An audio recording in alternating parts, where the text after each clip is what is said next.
Welcome to TNN news. ముందుగా headlines. Outer ring road నిర్మాణ అవకతవకలపై విచారణ జరిపిస్తాం వెల్లడించిన రేవంత్ రెడ్డి. రక్తదానం చేసి ప్రాణదాతలుగా కంది అంబటి రాంబాబు పిలుపు. పోలీసుల విచారణకు హాజరైన వైసీపీ ఎమ్మెల్సీ దువ్వాడ శ్రీనివాస్. జనసేన అధినేత పవన్ కళ్యాణ్ పై దువ్వాడ అనుచిత వ్యాఖ్యలపై విచారిస్తున్న పోలీసులు. ఔటర్ రింగ్ రోడ్ నిర్మాణంలో జరిగిన అవకతవకలపై విచారణ జరిపిస్తామని ప్రకటించారు తెలంగాణ ముఖ్యమంత్రి రేవంత్ రెడ్డి. పెట్టబోతున్నారని తెలిసి ఉన్నదల్లా తెగ నమ్ముకొని దేశం విడిచి పారిపోవాలన్న ఆలోచనతోనే ఔటర్ రింగ్ రోడ్డుని అమ్ముకున్నారు. అయితే ఈరోజు మాజీ ఆర్థిక శాఖ మంత్రి, ఎందుకంటే వారు ఆర్థిక శాఖ మంత్రిగా ఉన్నప్పుడే అది అమ్మిండ్రు, ఈరోజు వారే డిమాండ్ చేసిండ్రు ఈ ఔటర్ రింగ్ రోడ్ అమ్మకం మీద మీరు విచారణ ఇయ్యండి అని. నేను మనస్ఫూర్తిగా వారు మనస్ఫూర్తిగా విచారణకి ఏదైతే అడిగినరో వెనకాల వారు కూడా చదువు వచ్చినా రాకపోయినా వారు కూడా వారికి మద్దతు పలికినందుకు వారిద్దరి కోరిక మేరకు స్పెషల్ ఇన్వెస్టిగేటింగ్ టీంను నిర్వహించి ప్రధాన ప్రతిపక్షం కోరిక మేరకు ఔటర్ రింగ్ రోడ్డు టెండర్కు సంబంధించి ప్రైవేటు సంస్థలకు కట్టబెట్టిన విధానాల మీద ఈ సభ ద్వారా ఈ సభ్యులందరి ఆమోదంతో విచారణకు నేను ఆదేశిస్తున్నా. తమరి విచారణకు అనుమతి ఇవ్వాల్సిందిగా విచారణకు సంబంధించిన విధి విధానాలు స్పష్టంగా తెలంగాణ రాష్ట్ర ప్రజలకు నేను హరీష్ రావు గారి కోరిక మేరకు ఔటర్ రింగ్ రోడ్డు టెండర్ విషయంలో పూర్తి స్థాయి విచారణకు ఆదేశిస్తున్నాను. విధి విధానాలను మంత్రివర్గంలో చర్చించి మంత్రివర్గ సహచరుల సూచన మేరకు మంత్రివర్గం యొక్క తీర్మానం మేరకు ఔటర్ రింగ్ రోడ్డు టెండర్ మీద విచారణకు ఆదేశిస్తున్నాం అధ్యక్ష. వైఎస్ జగన్ పుట్టినరోజు సందర్భంగా రక్తదానం చేద్దామని మాజీ మంత్రి అంబటి రాంబాబు పిలుపునిచ్చారు. జగన్ అభిమానులు గుంటూరుకి తరలి వచ్చి రక్తదానం చేసే ప్రాణదాతలుగా ఉండండి అని పిలుపునిచ్చారు అంబటి రాంబాబు. నమస్తే. రక్తదానం చేయండి, ప్రాణదాతలుగా ఉండండి. రక్తదాన శిబిరాన్ని 21వ తారీఖున వైఎస్ఆర్ కాంగ్రెస్ పార్టీ జిల్లా ఆఫీస్ బృందావన్ గార్డెన్లో నిర్వహించబడుతుంది. ఈ రక్తదాన శిబిరం వైఎస్ఆర్ కాంగ్రెస్ పార్టీ అధ్యక్షులు, మన ప్రీతమ నాయకులు వైఎస్ జగన్మోహన్ రెడ్డి గారి 52వ జన్మదినాన్ని పురస్కరించుకొని ఈ రక్తదాన శిబిరాన్ని రెడ్ క్రాస్ సంస్థ వారి సౌజన్యంతో నిర్వహించబోతున్నాం.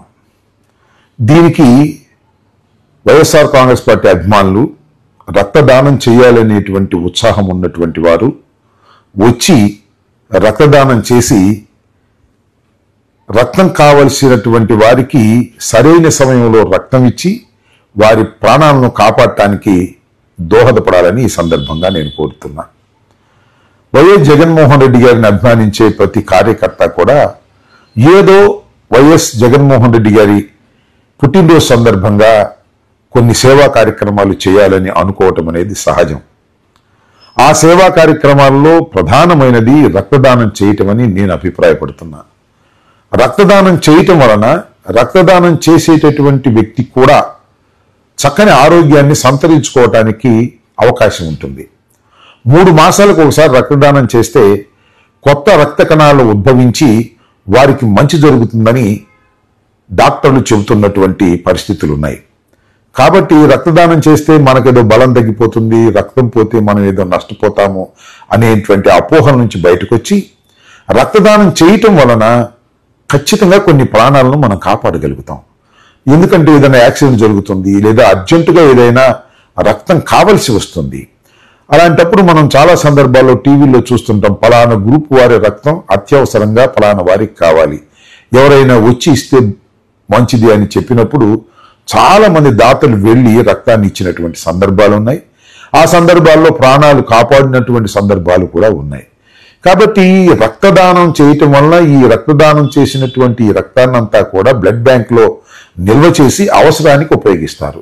రక్తదానం చేయకపోతే, రక్తం లేకపోతే ప్రజలు లేదా అపాయంలో ఉన్నటువంటి వారికి చాలా ఇబ్బంది కలిగేటటువంటి ప్రమాదం ఉంది. అందువల్ల ఒక్కొక్క సందర్భాన్ని, ఒక్కొక్క వ్యక్తి యొక్క పుట్టినరోజు ఘనమయంగా చేసుకునేటప్పుడు సరే స్వీట్లు పంచుతాం, లేకపోతే కేకులు కట్ చేస్తాం. వాటికన్నా కూడా రక్తదానం చేయటం ద్వారా మంచి జరుగుతుంది సమాజానికని నేను నమ్ముతున్నా.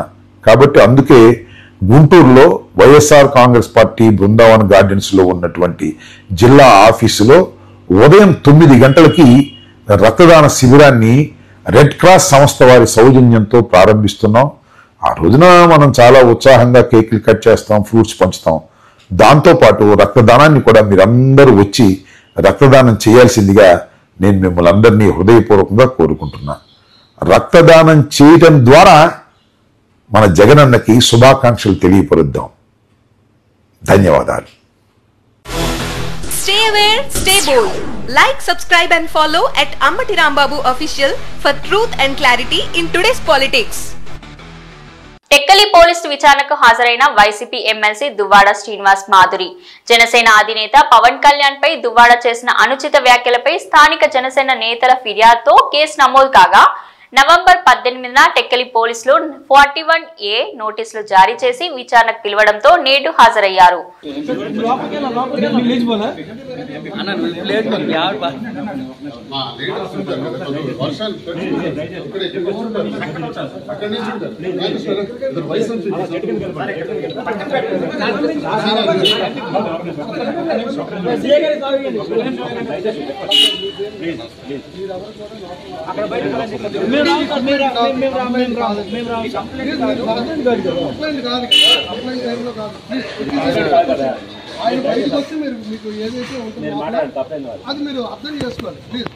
జాతీయ చేనేత దినోత్సవంలో ఆంధ్రప్రదేశ్ ముఖ్యమంత్రి నారా చంద్రబాబు పాల్గొన్నారు. అన్ని రంగాలకు అభివృద్ధి చేసినట్లే చేనేత రంగానికి కూడా అభివృద్ధి చేస్తా అని మాట ఇచ్చారు. చేనేత రంగానికి అన్ని విధాలా కూటమి ప్రభుత్వం అండగా ఉంటుందన్నారు.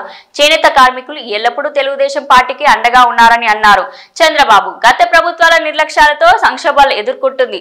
తెలుగుదేశం హయాంలో చేనేత కార్మికులకు అడ్డుకున్నామని తెలిపారు. అలాగే చేనేత కార్మికులు అండగా ఉండి వారి అభివృద్ధికి కృషి చేస్తామని Chandrababu Naidu handlooms and textile secretary గారు, జిల్లా కలెక్టర్ గారు, ఈ కార్యక్రమానికి ఇచ్చేసినటువంటి చేనేత కార్మికులందరికీ, చేనేత రంగంలో పనిచేస్తున్నటువంటి నిష్ఠాతులందరికీ కూడా పేరు పేరున మనస్ఫూర్తిగా నమస్కారాలు.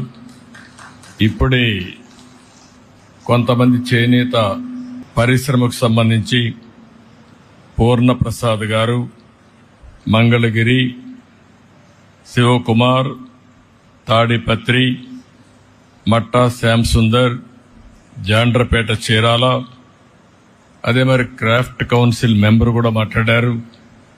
వీరే కాకుండా ఎవరైతే ఇప్పుడే గౌరంగ్ షా ఎప్పటి నుంచో ఈ సమస్య గురించి ట్రైన్ చేస్తూ 20 సంవత్సరాలుగా ఈ పరిశ్రమలో పనిచేస్తున్నారు, వారు కూడా మాట్లాడడం జరిగింది. ఈరోజు మనందరం ఒక్కసారి చూస్తే నేను ప్రత్యేకంగా ఈ కార్యక్రమానికి వచ్చింది చేనేత కార్మికులకు పూర్తిగా అండగా ఈ ప్రభుత్వం ఉంటుందని చాలా స్పష్టంగా తెలియజేయడానికే ఈ కార్యక్రమానికి వచ్చాను. ఒక్కసారి మనందరం కూడా ఈ సందర్భంగా చేనేత కార్మికులకు గాని, అదే మరిగా చేనేత పరిశ్రమను ప్రోత్సహించే ప్రతి ఒక్కరికి చేనేత దినోత్సవ సందర్భంగా మనస్ఫూర్తిగా శుభాకాంక్షలు తెలియజేస్తున్నా, అభినందనలు తెలియజేస్తున్నా. దీనికి ఒక చరిత్ర కూడా ఉంది. భారతదేశ స్వాతంత్ర ఉద్యమంలో విదేశీ వస్త్రాల బహిష్కరణ, స్వదేశీ వస్త్రాలని ప్రోత్సహించడం ఆ రోజు ఒక ఉద్యమ స్ఫూర్తితో ముందుకు తీసుకుపోయారు. అది కూడా ఈ రోజునే జరిగింది. ఆగస్టు 7వ తారీఖున మొట్టమొదటిసారిగా జరిగి అది వాడలా వెళ్లి అది కడకు క్విట్ ఇండియా మూవ్మెంట్ కింద ఏదైతే బ్రిటిష్ వారిని మళ్లీ పంపించే వరకు ఉద్యమం జరిగిందంటే ఆ స్ఫూర్తిలో ఇది ఒక భాగం అని చెప్పి కూడా నేను మీకు తెలియజేస్తున్నా. అదే మరి మన దేశంలో కూడా 2015 నుంచి ఈ యొక్క చేనేత అంతర్జాతీయ దినోత్సవాన్ని జరపాలని చెప్పి అనుకోవడం, కేంద్రంలో మోడీ గారు చేయడం, నేను ముఖ్యమంత్రిగా ఉన్నప్పుడు 2015 నుంచి ఈ కార్యక్రమానికి శ్రీకారం చుట్టాం. అది చాలా సంతోషం అని చెప్పి కూడా నేను మీకు తెలియజేస్తున్నా. ఒకే మాట చెప్తున్నా, ఈరోజు నేను వచ్చింది మీ అందరికీ భరోసా ఇవ్వడానికి వచ్చా. అందరితో సమానంగా చేనేత కార్మికుల్ని పైకి తీసుకొచ్చే వరకు ఈ ప్రభుత్వం నేను అండగా ఉంటామని మరొక్కసారి స్పష్టంగా మీ అందరికీ హామీ ఇస్తున్నా. నేను చాలా ఎన్నికల్లో చూశాను.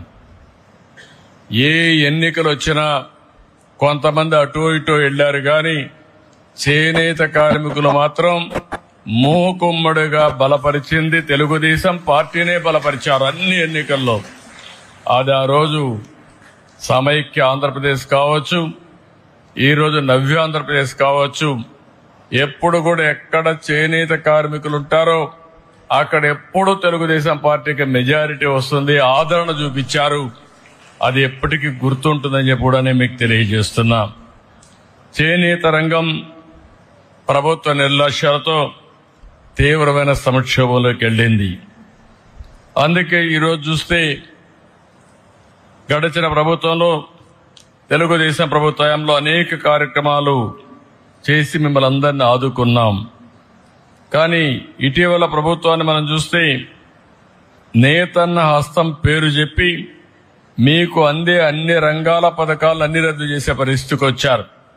అంటే ఏదో ఒక 24,000 రూపాయలు మీకు ఇస్తే దాంతోనే మీ జీవితాలు బాగుపడిపోతాయని, పెన్షన్ 3,000 ఇస్తున్నాం, ఇప్పుడు 4,000 ఇస్తున్నాం, కానీ నెలకు 2,000 ఇస్తే మీ జీవితాలు మారిపోతాయనుకోవడం ఏ విధంగా సబబోమని ఒక్కసారి ఆలోచించుకోవాల్సిన అవసరం ఉంది.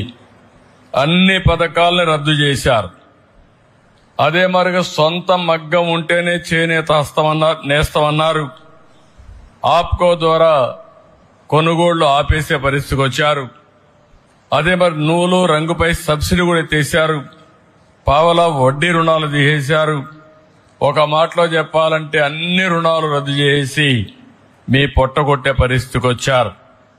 ఈ రోజు గడిచిన ప్రభుత్వాన్ని మీరు చూస్తే కార్మికులకి, చేనేత రంగానికి 226 కోట్ల రూపాయలు అప్పు పెట్టే పరిస్థితికి వచ్చారు, బకాయిలు పెట్టే పరిస్థితికి వచ్చారు. కానీ ఒక్క మాట మీకు అందరికి గుర్తు చేసుకోవాల్సిన అవసరం ఉంది. చరిత్ర కూడా తెలుగుదేశం ప్రతిపక్షంలో ఉన్నా అధికార పక్షంలో ఉన్నా ఎప్పుడూ చేనేత కార్మికులకు పోరాడిన పార్టీ తెలుగుదేశం పార్టీ అని మరొక్కసారి స్పష్టం చేస్తున్నా. 2007లో 3,072 కోట్లు చేనేత రంగం రుణమాఫీలు చేయాలని ఆనాటి కాంగ్రెస్ ప్రభుత్వం చెప్పి మోసం చేస్తే గట్టిగా పోరాడాం. ఇప్పటికి కూడా నాకు గుర్తుంది. 2000 మేము పోరాడిన పోరాట ఫలితంగా 2011 ఆనాటి ముఖ్యమంత్రి రోసయ్య గారు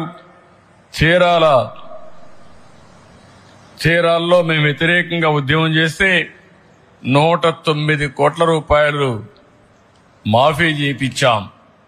అది చాలదని 110 కోట్లు చేయకపోతే 2014లో అధికారంలోకి వస్తానే 110 కోట్ల రూపాయలు రుణమాఫీ చేసి చేనేత కార్మికులకు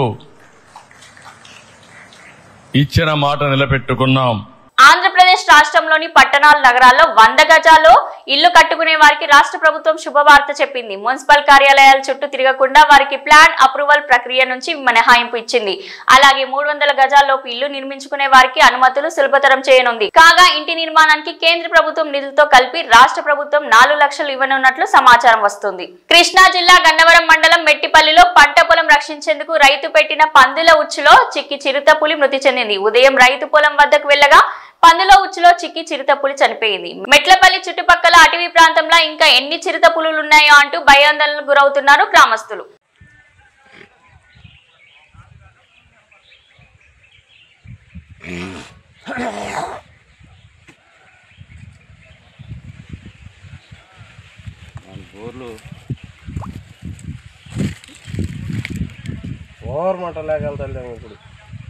పోలీసుల విధులకు ఆటంకం కలిగించారని మాజీ మంత్రి అంబటి రాంబాబుపై కేసు నమోదు చేశారు పోలీసులు. టీడీపీ, జనసేన సోషల్ మీడియాపై తాను చేసిన ఫిర్యాదులపై ఎప్పటిలోపు చర్యలు తీసుకుంటారో చెప్పండి అంటూ పోలీస్ స్టేషన్ ముందు ధర్నాకు దిగారు అంబటి రాంబాబు.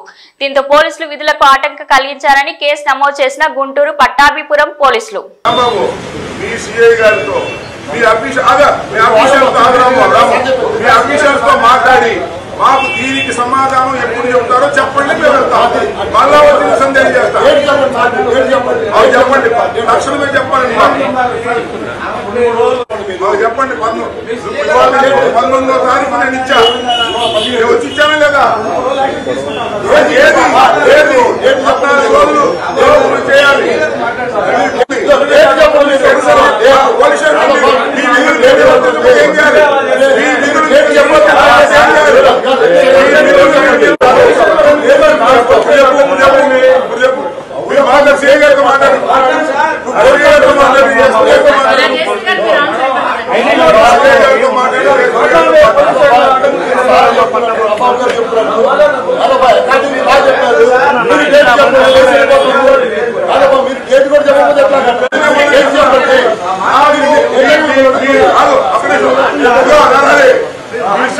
నాతో మాట్లాడచ్చు.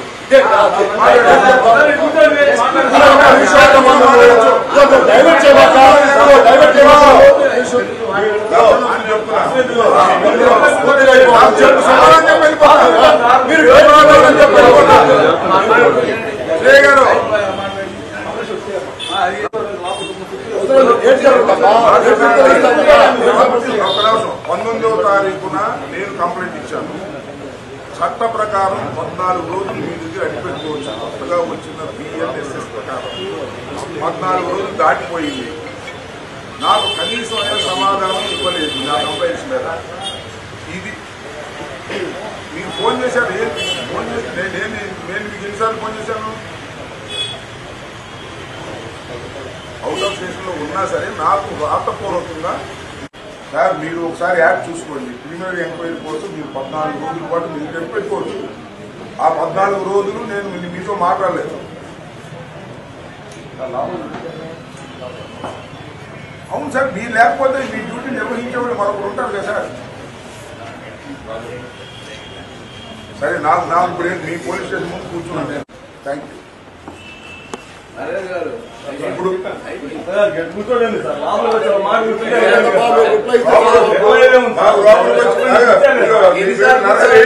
మేము లోపలికి వచ్చి కూర్చుంటే నువ్వు కాఫీ ఇప్పిస్తే నువ్వు ఈ స్టేషన్ లో ఉండదు.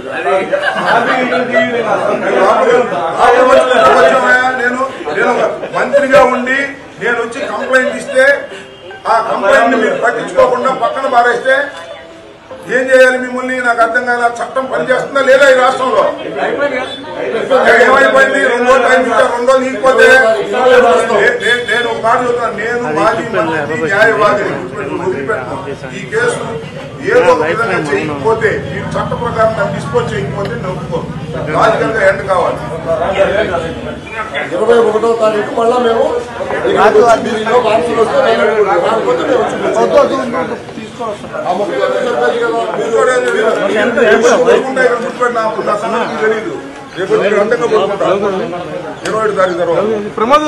ఏపీలోని అల్లూరి జిల్లాలో గూడ్స్ స్టైల్ పట్టాలు తప్పింది. భారీ వర్షాలకు కొత్త వలస కిర్టూరు రైలు మార్గంలో ట్రాక్ పై బండ్లరాలు జారిపడడంతో ఈ ప్రమాదం సంభవించింది. ఈ క్రమంలో విశాఖపట్నం నుంచి అరకు వెళ్తున్న గూడ్స్ రైల్లో ఒక వ్యాగన్ బోర్రా రైల్వే స్టేషన్ సమీపంలో పట్టాలు తప్పింది. దీంతో రైళ్ల రాకపోకల్లో తీవ్ర అంతరాయం ఏర్పడింది. ఈ నేపథ్యంలో ట్రాక్ ను పునరుద్ధరించేందుకు రైల్వే అధికారులు యుద్ధ ప్రాతిపదికన చర్యలు చేపట్టారు. తిరుపతి జిల్లా రేణిగుంటలో 25 కేజీల గంజాయి స్వాధీనం చేసుకుని ఇద్దరిని అరెస్ట్ చేశారు పోలీసులు. కరకంబాడికి చెందిన వలవ సక్కుబాయి, తిరుపతికి చెందిన గుండ్లకట్ట చిరంజీవిగా వీరిని గుర్తించారు పోలీసులు. వీరి 25 కిలోల గంజాయి తరలిస్తుండగా రేణిగుంట రమణ విలాస్ సర్కిల్ వద్ద పోలీసులకు పట్టుబడ్డారు. విశాఖపట్నం చెందిన గుర్తు తెలియని వ్యక్తి వద్ద గంజాయిని కొనుగోలు చేసినట్లు పోలీసుల వద్ద నిందితులు వెల్లడించారు. ఇరువురిని అరెస్ట్ చేసి రిమాండ్ కు తరలించారు. రేణిగుంట సిఐ శరత్ చంద్ర, ఎస్ఐ అరుణ్ కుమార్ రెడ్డి. జైపూర్ లోని బన్క్రోటా ప్రాంతంలో ఓ పెట్రోల్ బంక్ వద్ద ఒక్కసారిగా సిఎన్జి ట్యాంకర్ పేలింది. ఈ ప్రమాదంలో 5 సహజీవ దహనమయ్యారు.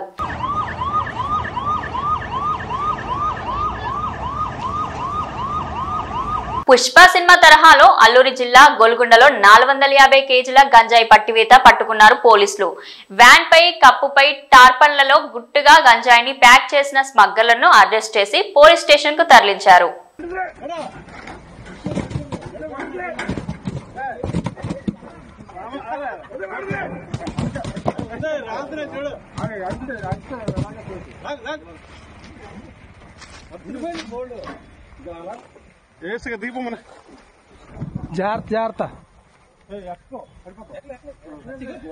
BRS party working president KTR పై ఏసీబీ కేసు నమోదు చేయడంపై బీఆర్ఎస్ కూకట్పల్లి ఎమ్మెల్యే మాధవరం కృష్ణారావు స్పందించారు. కేటీఆర్ పైన కక్షపూరితంగానే రాష్ట్ర ప్రభుత్వం కేసులు పెడుతుంది అంటూ ఘాటైన విమర్శలు చేశారు. తెలంగాణ రాష్ట్రంలో హైదరాబాద్ ను బ్రాండ్ ఇమేజ్ గా తీర్చిదిద్దిన ఈ ఘనత కేటీఆర్ కే ఉంది అన్నారు. తెలంగాణ రాష్ట్రంలో హైదరాబాద్ ను బ్రాండ్ ఇమేజ్ గా తీర్చిదిద్దిన ఘనత కేటీఆర్ కే ఉంది అన్నారు. ఫార్ములా ఈ రేస్ ను హైదరాబాద్ నడిబొడ్డున నిర్వహించి మన బ్రాండ్ ఇమేజ్ ను ప్రపంచ స్థాయికి తీసుకుని వెళ్లారని అన్నారు. అవకతవకలు జరిగాయని అధికార పార్టీ చెప్తుంటే అసెంబ్లీలో చర్చ పెట్టాల్సిందిగా కేటీఆర్ విజ్ఞప్తి చేసినా దానిపై స్పందించకుండా ఇప్పుడు కేసులు నమోదు చేసి అరెస్ట్ చేస్తామని మీడియాకు లీక్ ఇవ్వడం ఏమిటి అని ప్రశ్నించారు. రింగ్ రోడ్డుతో పాటు ఫార్ములా ఈ రేస్ పేరిట కేసీఆర్ కుటుంబాన్ని ఇబ్బందులు పెట్టేలా రాష్ట్ర ప్రభుత్వం వ్యవహరిస్తుందని తాము బీఆర్ఎస్ పార్టీ తరపున తీవ్రంగా ఖండిస్తున్నామని అన్నారు. రాష్ట్ర ప్రజలు ప్రతి ఒక్కటి గమనిస్తున్నారని, అసెంబ్లీలో జరిగే చర్చ నుంచి ప్రస్తుతం పెడుతున్న కేసుల వరకు అన్ని చూస్తున్నారని, వారే రాష్ట్ర ప్రభుత్వానికి తగిన బుద్ధి చెప్పేలా త్వరలోనే నిర్ణయం తీసుకుంటారని ఆయన అన్నారు. ఏదైతే కేటీఆర్ మీద పెడుతున్నటువంటి కేసులు నిజంగా చెప్పాలంటే హైదరాబాద్ నగరాన్ని అన్ని రంగంలో ఈ 10 ఏళ్ల తెలంగాణ రాష్ట్రం ఏర్పడిన తర్వాత హైదరాబాద్ని పెద్ద ఎత్తుగా ఇతర దేశంలో ప్రపంచాన్నే ఒక పేరు తెచ్చే విధంగా కేటీఆర్ గారు చేసినటువంటి కృషి మరవలేనటువంటిది. ఎందుకంటే ఆ రోజున కరెంటు లేక అల్లాడిపోతున్నటువంటి కాంగ్రెస్ ప్రభుత్వంలో కరెంటు లేక ఇబ్బంది పడినప్పుడు జనరేటర్లు పెట్టుకున్నటువంటి సందర్భాలు చూసాం. హైదరాబాద్ ప్రజలు ఎంత ఇబ్బంది పడ్డారు. జనరేటర్లు, ఇన్వర్టర్లు పెట్టుకున్నారు. మంచినీళ్ళు లేక అల్లాడిపోయారు హైదరాబాద్ నగరం. కాంగ్రెస్ పార్టీ శాసనసభ్యుడే పి జనార్దన్ రెడ్డి గారు ఆయన హైదరాబాద్ నగరానికి నీళ్ళు ఇబ్బంది అవుతుందని చెప్పి అధికారం ఉన్నప్పుడు కాంగ్రెస్ పార్టీ అధికారం ఉన్నప్పుడే కుండల ప్రదర్శన సందర్భాలు చూసాం. దాన్ని మరిపించినటువంటి నాయకుడు కేటీ రామారావు గారు. ఇంటింటికి మంచినీళ్ళు, అదేవిధంగా అండర్ పాస్లు, రోడ్లు, డ్రైనేజీలు, వాటర్ లైన్లు, బ్రిడ్జెస్. హైదరాబాద్ నగరంలో ఇప్పుడు హైదరాబాద్ వచ్చినామంటే చాలామంది ఫిలిం యాక్టర్స్ కూడా అన్నారు హైదరాబాద్ సింగపూర్ అన్నటువంటి మాటలు మాట్లాడింది కూడా చూసాం. అంత పెద్దగా హైదరాబాద్ని డెవలప్ చేస్తే ఈ రోజున ఒక రేసు అది నేషనల్లోనే ఏ రాష్ట్రంలో చేరినటువంటి ఆ రేసు తీసుకొచ్చి హైదరాబాద్ నగర్ బ్యాండ్ పెంచాలి, భారతదేశాన్ని ఇతర దేశాలకు కూడా ఒక బ్యాండ్గా ఉండాలన్నటువంటి ఆలోచనతో ఆ రోజు కేటీ రామారావు గారు తీసుకొచ్చి దాన్ని ఒక ప్రపంచ స్థాయిలో గుర్తింపు చేశాడు. కొన్ని డబ్బులతో చేసేటివి ఉండవు. దాన్ని తీసుకురావడం వల్ల గవర్నమెంట్కి కానీ అదేవిధంగా ప్రజలలో వచ్చినటువంటి కానీ 700-800 కోట్ల రూపాయలు ఆదాయం వచ్చింది. అటువంటి చూపెట్టి అక్రమం ఏదైనా ఇవ్వాలంటే కూడా వైట్ అమౌంట్ ఇస్తారు. ఏదైనా ప్రభుత్వం ఇటువంటి ఇంటర్నేషనల్ సంబంధించినటువంటి క్రీడలు వచ్చినప్పుడు దాన్ని భారతదేశానికి పేరు రావాలన్నటువంటి ఆలోచన, అదేవిధంగా హైదరాబాద్ నగరానికి పేరు రావాలన్నటువంటి ఆలోచనతో చేస్తున్నటువంటి కార్యక్రమంలో అదొక భాగం. ఎంతోమంది ముఖ్యమంత్రులు ట్రై చేసినప్పుడు కూడా సాధించలేదు. అది మా కేటీ రామారావు గారు సాధించారు. దాన్ని ఉంకోబెట్టుకొని రింగు రోడ్ ఉంకోబెట్టుకొని ఏదో రకంగా ఇబ్బంది పెట్టాలి, కేసీఆర్ గారి ఫ్యామిలీని ఇబ్బంది పెట్టి లోపల పంపాలన్నటువంటి ప్రభుత్వం ఆలోచన తప్ప అంతకన్నా లేదు. ఏ రకంగా కూడా అవన్నీ జరగలేదు, ఇంచు కూడా అవన్నీ జరగలేదు. ఏసీబీకి ఇచ్చారు. మేము అసెంబ్లీలో చర్చించమని చెప్పాం. అసెంబ్లీలో చర్చ మేము మాట్లాడుతూ ఉన్నాము. నోటీస్ ఇచ్చాం, స్పీకర్ గారికి అడిగాం. అడిగే లోపలనే మేము బయటకు వచ్చే లోపలనే కేసు బుక్ అయినట్టుగా వాళ్ళు టీవీలలో లీకులు వేయడం. దేనికైనా కూడా టీఆర్ఎస్ పార్టీ ప్రభుత్వం, బీఆర్ఎస్ ప్రభుత్వం అన్నిటికీ సిద్ధం ఉంటుంది తప్ప అక్రమైన కేసులు పెట్టి హైదరాబాద్ నగరాన్ని బ్యాండ్ తగ్గించే విధంగా ప్రయత్నం చేస్తుంది ఈ ప్రభుత్వం. ఇది మంచి పద్ధతి కాదు. కేటీ రామారావు లోపడేసి ఏదో సాధించాలి, ఆనందపడాలనుకున్న వాళ్ళకు ఫ్యూచర్లో ప్రజలు తగిన గుణపడని చెప్తారని చెప్పి సందర్భంగా తెలియజేస్తా ఉన్నాను. ఇవి ఈనాటి న్యూస్. మరిన్ని న్యూస్ తో మళ్ళీ కలుద్దాం.